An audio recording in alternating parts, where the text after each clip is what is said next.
Hello, and welcome to Verbling. I'm teacher Oakley. Uh, Welcome. Sorry, I'm a little bit late, had a little technical problem. Today we will continue our business English series, and our topic today is negotiation. We're going to be talking about negotiation. Well, of course, one of the principal activities when it comes to business. We'll be doing a lot of discussion, and as well we'll look at some vocabulary. Welcome to the class, Hogan. Hello, how are you? Hi, how are you? Good to see you again. Okay. How are you doing? Good, good. Good. Hello, Heidi. Welcome to the class. Hello. Hi, Heidi. Hi. How are you today? So. Somehow I'm living. I'm still alive. You're still alive? That's good. Okay, hang in there. Don't want to lose you. Okay. Let me also welcome Mustafa. Hi, Mustafa. How are you today? I'm doing well, thank you, teacher. Okay. Hi. Okay. Negotiation is our topic. Hogan. Okay. There's all kinds of negotiation in business. Hogan, tell me about something that you had to negotiate. We all negotiate. You negotiate with your mother to see how late you can stay out at night. So, tell me about something you've negotiated. These days at work, when you plan like about a month or 2 months is what you are going to do, and when can you finish this work, then we can negotiate. So what kind of work I can do it and when I can finish it. So if I like too long period of time, then they think I will be very lazy person. You are not working very well. So if I give very short period of time, I may not finish my work in time. So I need to negotiate with the manager, for example, or co-workers. So that's a kind of negotiation. Yes, it is. Most certainly, you're negotiating your deadlines. Mm-hmm. And right. Absolutely.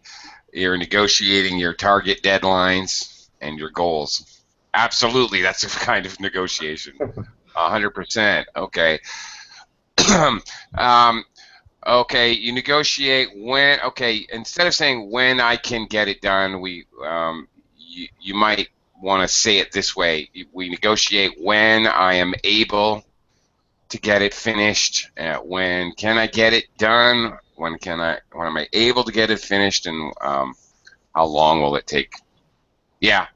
Okay. Obviously, definitely a negotiation.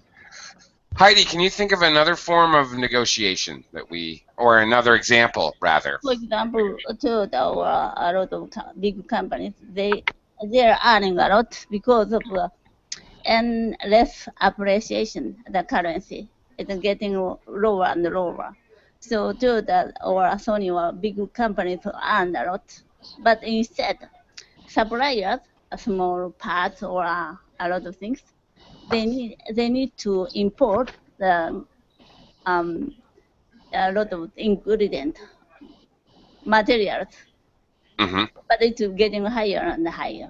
But maybe they negotiate to the big companies. Please write up a price a bit. I can't live with this price. Absolutely, negotiating price for supplies. Absolutely, that's crucial, essential. One of the main things. Yeah, absolutely. And you might negotiate. You might put one supplier against another supplier. Well, company A said they could give me the supplies for this much. What are you going to do about that? Absolutely. No question. That is a fundamental area in which you need to negotiate. Absolutely. Mustafa, can you think of another one? Another example of negotiation in business? I can think about two, not just one. But Great. yeah, so maybe the first one is a little bit like not clear for me. Maybe you can like elaborate more if after I say it. And it's win-win negotiation, win-win negotiations. So this is like involve like expanding the pie, as they said. Like for example, if two people decided to go into business together, their partnership negotiation are win-win. They called it win-win negotiations. So have you heard about it? Yeah, well, of course. Right, you're talking about possibly making business-to-business deals. For example, things like maybe a marketing scheme, Mm, like that, right? mm. Possibly. Is that what you mean, for example? The example said, like for my example, if two people decided to go into business together, their partnership negotiation are win-win. So one partner may win and the other may lose. However, a win-win outcome is possible because they hope to make money on their investment. Yeah, well, you hope every deal's a win-win. Like, Hogan negotiating his deadline, he hopes to negotiate a deadline that will both make his customer happy, hopefully, his boss happy, hopefully, and hopefully Hogan happy as well, because he knows he can meet that deadline. So hopefully, okay, yes, you want a deal. Ultimately, the best deal is where everyone wins. That my example, that maybe that's a win-win-win. But of course, and Heidi's example, the same thing. You're supplying whatever iron ore to a steel company. Hopefully, they make money and you make money because you're able to create your product, turn it over, and hopefully all deals are win-win, ideally. So, sure. And interesting, teacher, there is lose-lose negotiation as well.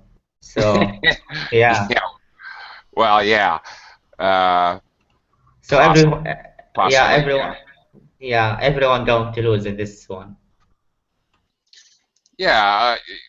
Okay. I mean, there's all forms of negotiation, not just in business. I mean, you have personal negotiation as well. You know.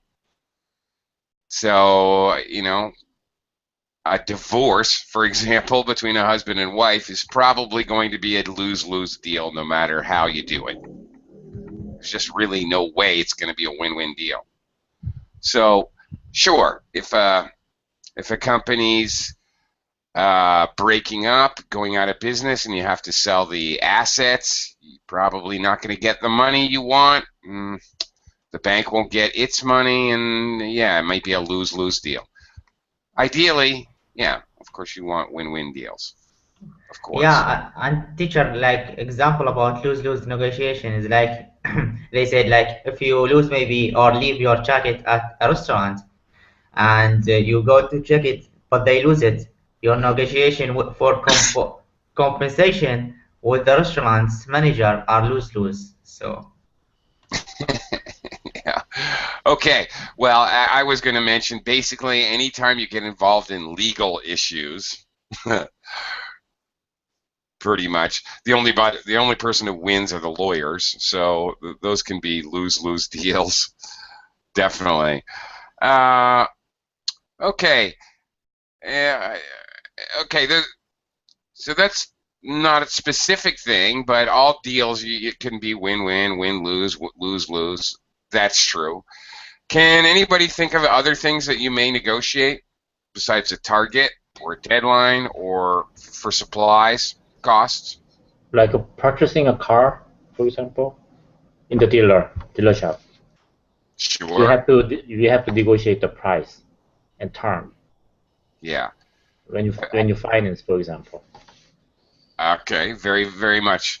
Financing. There you go. If you're a company and you're asking to borrow money, if you're, it's not like a huge company like AIG or IBM or something. It's not like they just take terms. Not like they walk in the bank and they say, "Oh, well, 7% sounds good. Sign me up for $1 billion." They don't do that. They negotiate the terms, of course. So yes, a person might, an individual would definitely negotiate.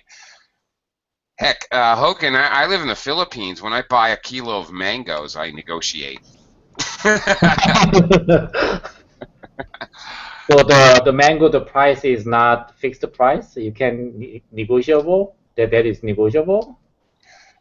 In the Philippines, everything's negotiable. If it's in a mall, it's not negotiable. It's the price that it is. But Okay, so some market. other than that, yeah, it's always negotiable. Okay. Absolutely. Absolutely. So always you got the better price after negotiation? Sure. Yeah, absolutely. Anything, a taxi ride, you ride it. Pretty much everything's up for negotiation here. Okay. But okay, prices, of course. Any other things that are perhaps negotiation? Here's one, getting a job or accepting a job. When you accept a job, you may have to negotiate, or you probably should negotiate your terms of employment. How much you get paid, vacation time, insurance, all those types of things. Possibly, maybe open to negotiation is the phrase that we often use. Maybe another one. If you're open to negotiation, that means you'll listen to an offer. A company or business that's leasing space. Okay, if you have to pay rent, companies will negotiate their lease. That's very common. Okay. I don't know. Probably others that I can't think of right now. Actually, never mind that I can't think of them, because we're going to look at some right now. I'm going to do a screen share here. And we're going to look at other types of negotiations. And we'll look at them one by one. And then also, we'll look at the type of negotiation and scan through the possible problems. There may be more than one problem. It's not necessarily one problem per each type of negotiation. There may be two, maybe the same problems for several types of negotiations, whatever. Let's take a look at these one by one. Hogan, terms of a joint venture. Okay, this is close to what Mustafa was saying. What's a joint venture? That's two or more parties cooperate together to create the company. So That's it. So that between two or more parties, they have to agree with some terms or regulations, so that they have to reach to cooperate. Right. Very good. Absolutely. So what's a possible problem over here on the right side? From here, Maybe. like the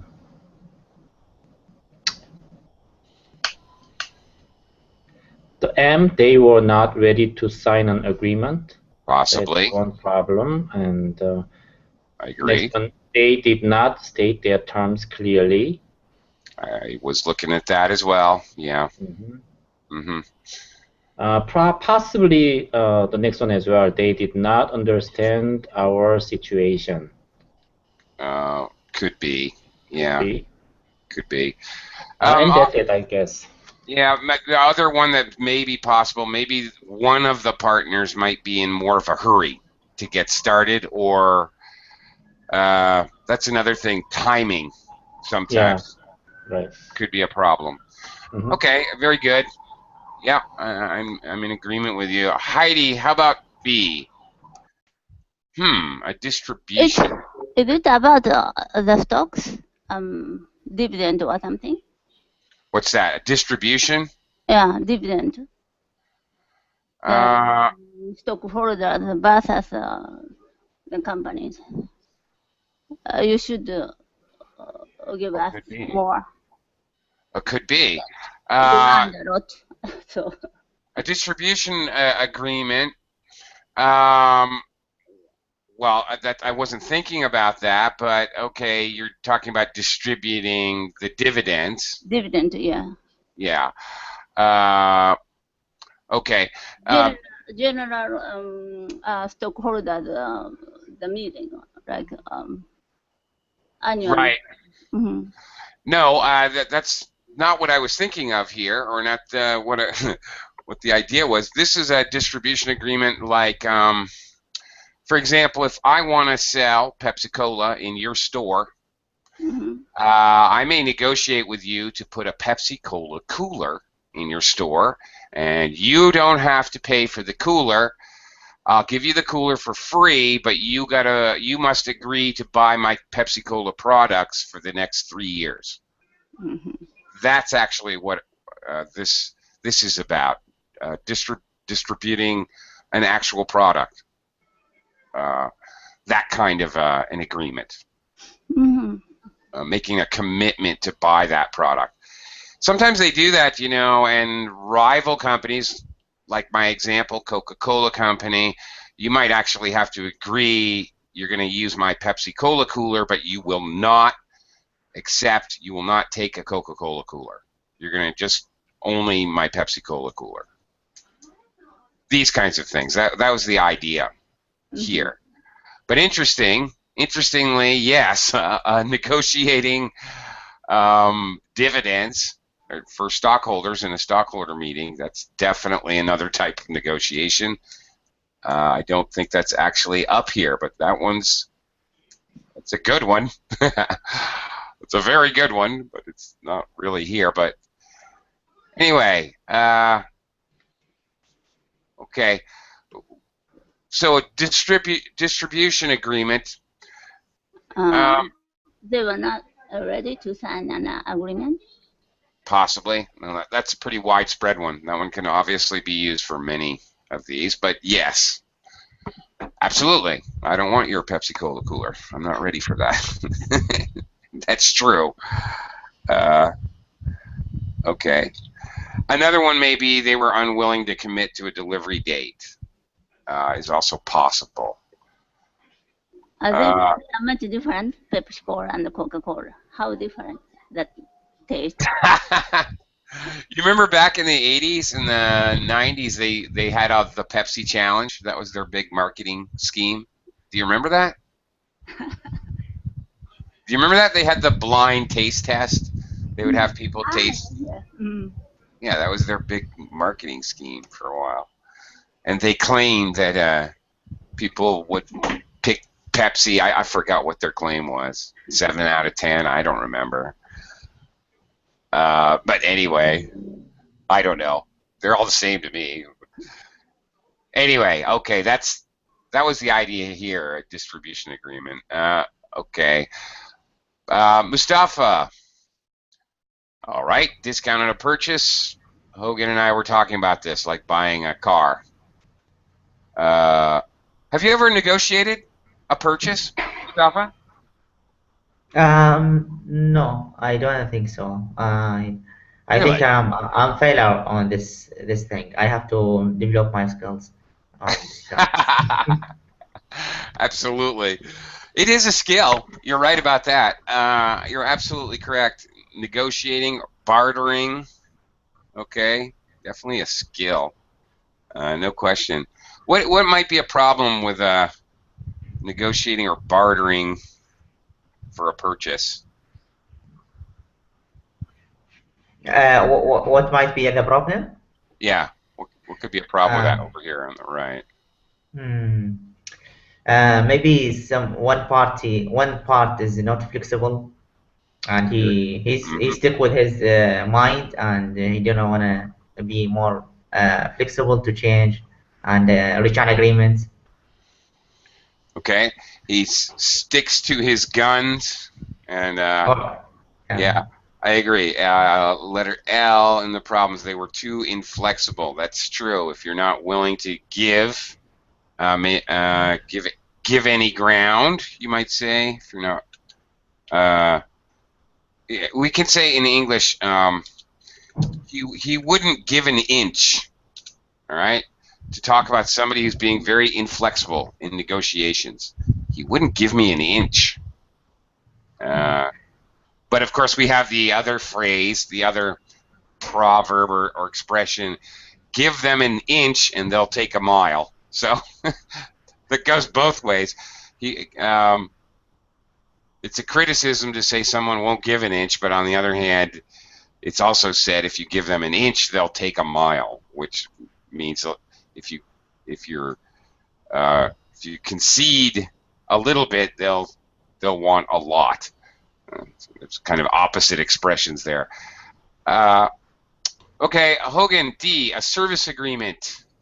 What is this talking about? What does this mean? Service agreement.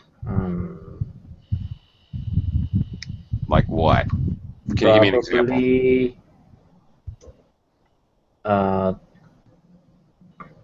They were in too much of a hurry. Might okay, be possible. Can you give me an example of a service agreement that you might negotiate?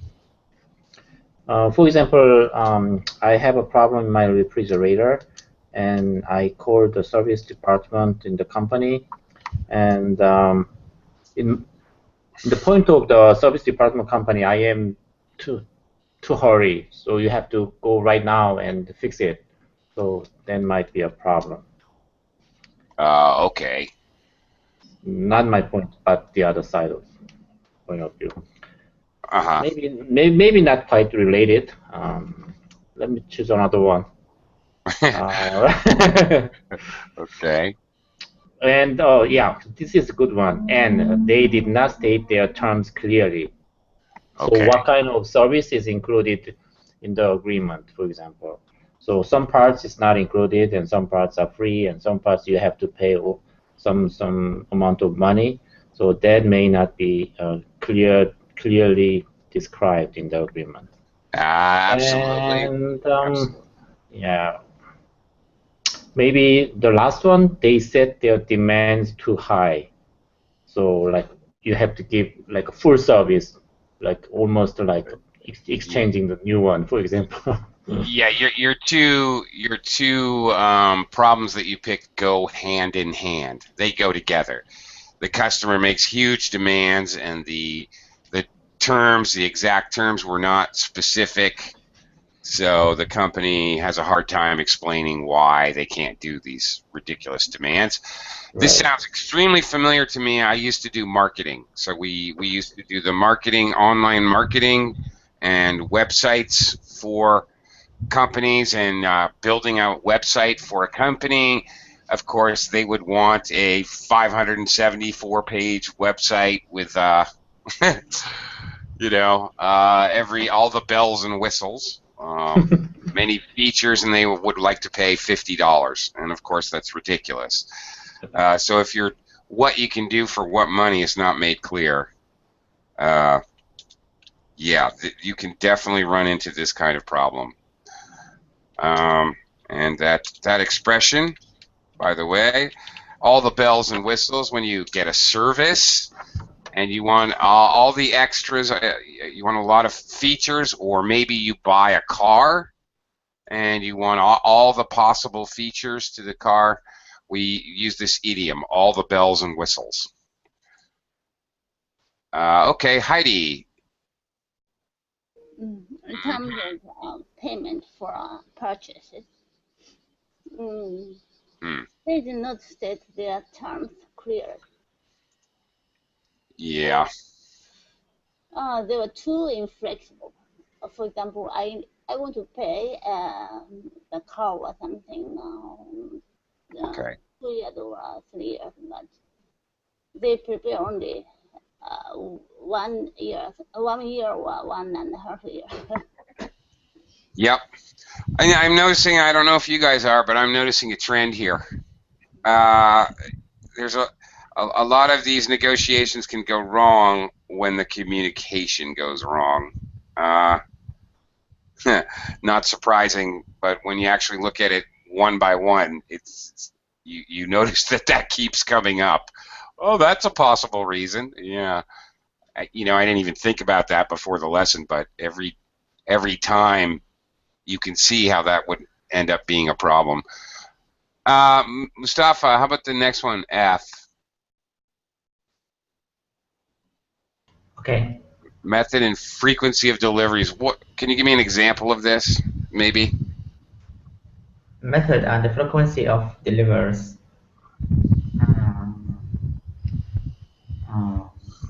No, I don't. Nothing at the top of my head. Okay, I can give you a couple goofy, silly examples. Mm. I don't know if this actually exists in your country or not, but in the United States, for example, these are personal examples, not really of a company. For example, I had my newspaper delivered every day, and the paper boy would like to deliver it by throwing it through the window of my house. As opposed to dropping it on my porch where I wanted it, he would throw it in the snowbank. He would throw it underneath my car. Okay, well, there's an example of a bad memory. Professionally, I used to work in restaurants. So in a restaurant, you do not want the food delivered in the middle of dinner service. This is not cool. You have no one to put away the food. It's all hands on deck and everyone's working. So, and no one is there to check the food to make sure that it's not rotten or that it's the proper grade. It's just not possible. And what days they come, when they come, how it's delivered, how the food is delivered. I only want apples in a box. I do not want apples in a bag because they get bruised. All of those things. For food, method and frequency, extremely important. So, okay, what may be problems with that? Yeah, thank you. Actually, now it makes sense for me. I didn't understand this before. I haven't understood it before. Understood it before. Yeah. Sure. So, what could be a problem with that kind of negotiation? The same problem you have mentioned in the example, like Isn't it? Yeah, it is again, isn't it? Isn't it really the same thing? They did not state their terms clearly. They didn't understand our situation. Yeah. Again, communication. Definitely a trend going on here. Okay. Hogan. Okay, next one is a leasing agreement. Maybe they were too inflexible. So, for example, like if I want to have apartment lease, and the owner asks us, you should not bring any dogs or cats, or not negotiable, for example. Yeah. And like monthly payment, you have to pay until what day. If you like pass one day, like 20% will be charged on top of the monthly payment, for example, something like that, and not negotiable. So those terms can be a problem. And so maybe sometimes they did not state their terms clearly. I remember that once, one day, the other day, I tried to sign the terms for the lease of an apartment, and like 3 or 4 pages long and very small characters. I didn't really have time to read every single word, and also some terms is not quite clear. But I have to sign to list the apartment. So maybe I just skip through it. Maybe sometime later, I got a problem because I failed to read all the terms clearly. So that might be a problem. Okay, again with the communication. Or as you are expressing, maybe they set their demands too high. Yeah, Yeah. we have an expression for that as well. What you just described very well is a perfect example. You will hear people say in English, you have to read the fine print. You actually just said it. It was very small print. Okay, the fine print. It's said literally, but also figuratively, metaphorically or idiomatically. Oh, you got to read the fine print. It means read everything completely. Doesn't necessarily mean it's very small letters, but or characters, but it means you must read agreements, contracts very carefully is the idea. Okay, Heidi, last one here. A penalty clauses in the contract. Maybe they set their demand too high. For example, you need to pay the money bill until 28th, but another company wanted to pay the money 28th after gathering money from their customers, but some customers couldn't pay. So their plan was much different. I'm sorry, please wait for 500 days. But they don't accept that demand. So, oh, I need to give you some penalty, 0.5% more than the bill. You need to pay. Yeah. Additional 0.5%. Right. So again, the problem can result. Only 5 days, please. Yeah. Well, right. But again, the problem can result from bad communication in the negotiation. Look at that. I didn't really realize that was going to happen. I didn't plan that. But we just went through all these negotiations and pretty much lack of communication or incomplete communication was the problem for every one of them. I didn't really realize that was going to happen. That was a surprise to me as well, actually. Well, then lesson learned by all of us, or should be. That was actually interesting. Okay, don't forget. Make sure before you sign a contract or you do a negotiation, make sure that it is absolutely clear. Lesson learned. Okay. Speaking of negotiation, we are going to do a little reading about negotiating a lease on office space. Okay, we're going to do a little fill-in-the-blank exercise. If you can fill in the blank yourself, go for it. If not, of course, I've got the words right here we can pick from. So, for example, your lease of office space will have a large impact on the future of your business. Well, yeah, of course. Have you ever heard the expression, does anybody know the expression, what are the 3 most important things about opening a new business or a new store? Does anybody know? Location. Yeah, that's it. Number 1, location. Number 2, location. Number 3, location. That's it. You got it. Location, location, location. That's it. Hogan, since I got you, can you continue from the next sentence? While you will need something that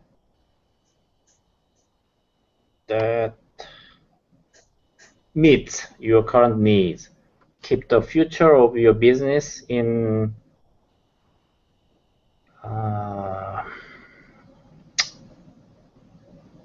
keep in blank. Term. In keeping term as well. Unlikely. No. Keep in. We're looking for an expression here, a collocation. Okay. It means remember. Not exactly remember, but don't forget. More like.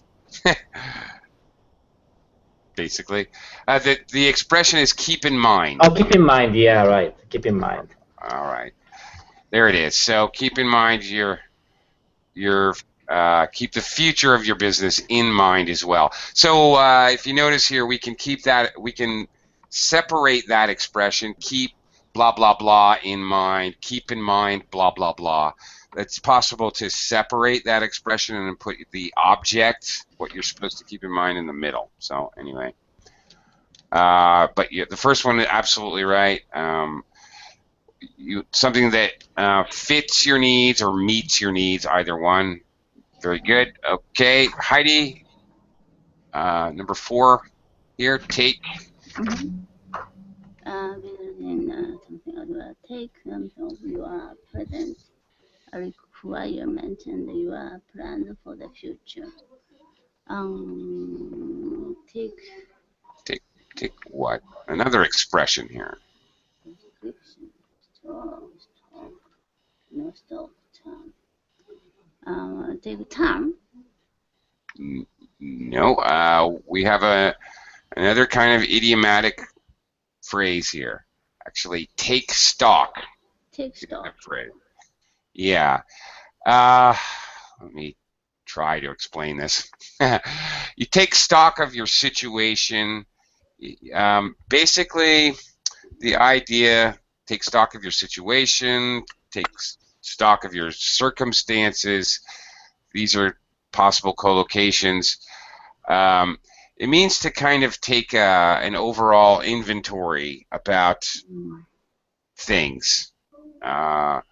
Stop and seriously think about everything is really what it is. It's kind of an expression that we use to basically advise somebody to stop and think about all the different aspects. Think carefully about something.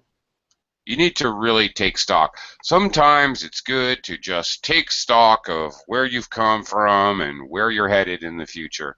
This kind of a statement is how it's used.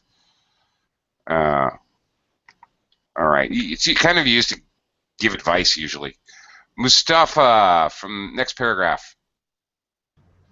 Think about the blank of your lease. All right. Think about the blank of your lease.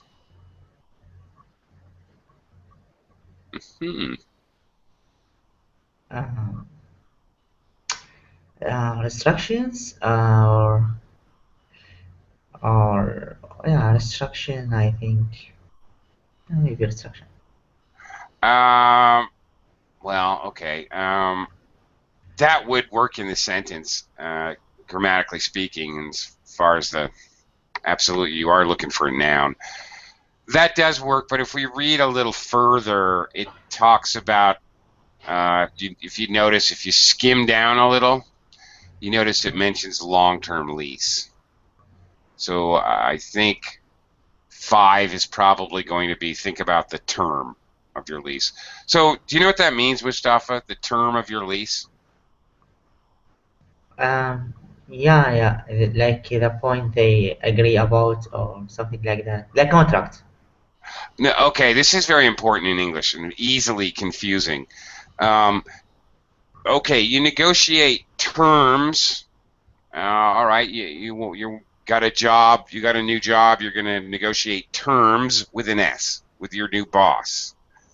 That means that could include your benefits, your wages, insurance, many other things possibly. The hours you work, those are terms with an S. You often negotiate terms, but if you're talking about negotiating your term with no S, that's very specific. For example, the President of the United States can only serve the office for 2 terms of 4 years each. Okay, so this is the term we mean. Term meaning time. Think about the term of your lease, the time period. Right, so it's a little bit confusing, but without the S, you're talking about a period of time. A specific designated period of time. Okay. A term could be one of the terms you are negotiating. All right. Hogan, all right, from Duya. Do you want blank instability of location and possibly price by negotiating a long-term lease? Okay. You want to blank instability. Do you want calm instability? Another very idiomatic. Do you want to lock? Do you want to lock instability? That's it. You lock something in, you make it permanent, or, okay, long-term lease, not really permanent, but okay, it's fixed for a long period of time. If you lock in something, okay, that means you've kind of fixed it for a long period of time. Okay. All right. Okay, we locked in a contract. Our contract locked them in for 5 years. It's very common for contracts, talking about contracts. Heidi, continue, or do you? Or do you need the flexibility to move to a bigger, better location? How much of to your business of the future change in the location cost? How much of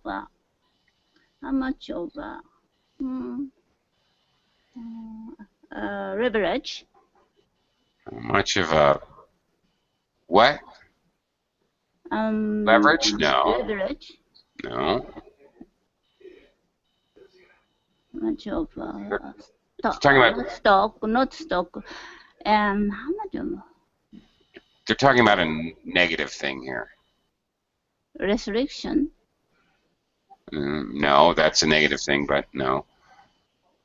Much of Blank to your business if you moved. So if you had to move your store from one location and move it to another, this move would take time.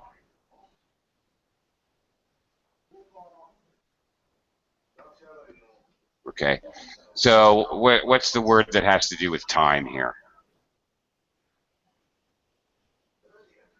I thought that at first leverage it means some money to add. Yeah, we haven't to used make something to stronger. Yeah. Enforcement. Yes, it is. It's not leverage. The answer here, I think, is going to be interruption. Interruption. Right. Okay. How much of an interruption to your business would a future change in location cause? You'd have to stop. You'd have to close while you moved everything, your inventory. Then, of course, it would interrupt the business flow because people wouldn't know where you were anymore. All of that. Okay, Mustafa from Thinking. Okay, thinking about your business plans for the future. Is there any time that would be better or worse for your lease to blank up for renegotiation? Can you Yeah, scroll down? blank up. Blank up. Okay, something blanks up. Blanks up. Blank up for negotiation. Okay. Meaning when your lease runs out, the time is out, time is up, the time is over, and it's time to make a new contract. All right, we use this expression. Come up. Yep. That's it. Come up. Yep. A lease or any kind of term agreement, okay, comes up. Okay. This is the phrasal verb that we use. Oh, my lease is up. Sometimes we just use up. My lease is up next month, so I'm going to move. I'm going to find another apartment. Sometimes we just say my lease is up. But especially if we're thinking about renegotiating, it has come up for negotiation. Okay. Hogan, well, I'm gonna big one here. Okay, basically the whole paragraph. Go ahead. Make sure you know exactly what you are leasing. You will learn to measure the office space for yourself to make sure you have envisioned it accurately. What kind of parking is there and how much of it is included? Who will be responsible for the costs of repairs or renovations? What, if any, are the space on your use of property? I think it's leverage. What, if any, are the? Okay. Notice the verbs here. What, if any, are What, if any, the? are the restrictions? Yeah, it's Might got to be be better. plural. Okay, Yeah. yeah, There's restrictions. really only one option. There's only one plural noun here, so it has to be that. Are the?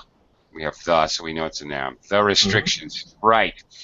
Definitely. Anybody who's getting a lease, if you're signing a lease, you must. Here's an area of communication that can go terribly wrong. Need to figure out who's going to fix the plumbing when the pipes get stuck. Who's going to, if a door comes off the hinges, who's going to take care of it? All these kinds of things. Definitely. You don't want to be negotiating that in the middle of the lease. Okay, Heidi, next paragraph. When it comes to renewals, you want to avoid any terms that give the landlord unlimited ability to increase your rent. Well, that makes sense. Terrifying. Terrifying. Unlimited ability to increase your rent. That's terrible. But it happens. It definitely happens. I have definitely seen this more than once where your business is very, very good and the landlord gets very, very greedy. And maybe you have a new business, the landlord gets greedy, and the only way they're going to renew their lease is if you give them a huge percentage of your business. That really stinks. I've seen that happen. I've seen really good companies go out of business because the landlord got greedy. It really doesn't help anyone. Mustafa, it's your lose-lose situation. The business is gone. The landlord doesn't have, now he doesn't have a tenant. He loses his money. The business goes out of business.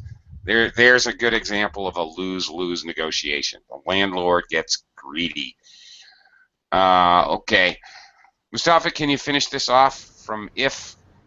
If your business becomes very successful and would suffer from a change of location, the landlord will have a lot of blank to raise your rent at renewal time. Instead, try to negotiate a formula for an increase upfront. This will give you add stability and predictability. Okay. Okay, so exactly what I was just talking about. Your business is very successful. Okay, your customers know where you are. Your landlord will have what to raise the rent? Just a second. Leverage? That's it. Leverage. Bargaining strength. Leverage is, well, this is a perfect example. I can't really give a better one. Okay, the landlord has leverage. He has a better bargaining position.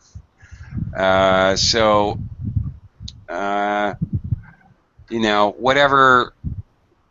There's all kinds of forms of leverage. I mean, you're making a deal with somebody, and you have pictures of him with another woman who's not his wife. That's pretty big leverage. So there's all kinds of leverage, but okay. Maybe leverage is the fact that you have been,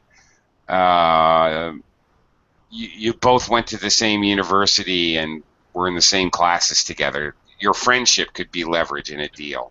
All kinds of different things can be leverage. So, Teacher, yeah. what's upfront? Up front, okay. Try to negotiate a formula for increases up front. That means before you sign the first contract, the first lease, you want to negotiate a formula for the raises. For example, what would you do, Mustafa? What would be maybe a possible formula that you might use? So when you leased this space for 5 years. After 5 years, the landlord can raise the rent. What would be a formula that you could use, possibly? About what formula? About what? Sorry.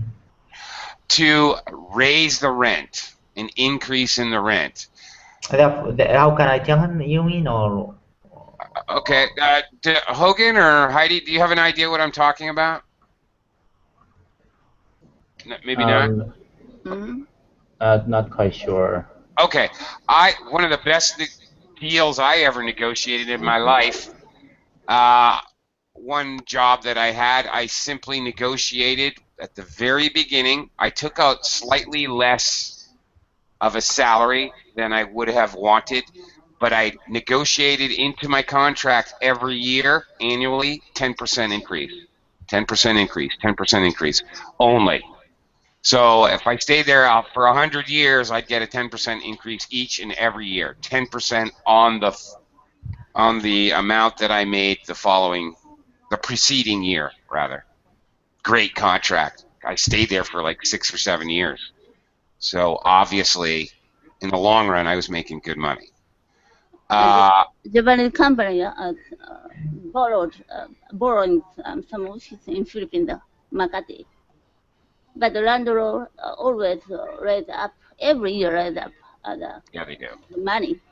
So he said every 3 years they need to change the office. It's much better than borrow the long time.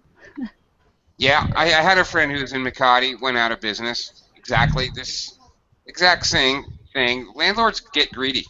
Landlords who have office space, it's notorious problem.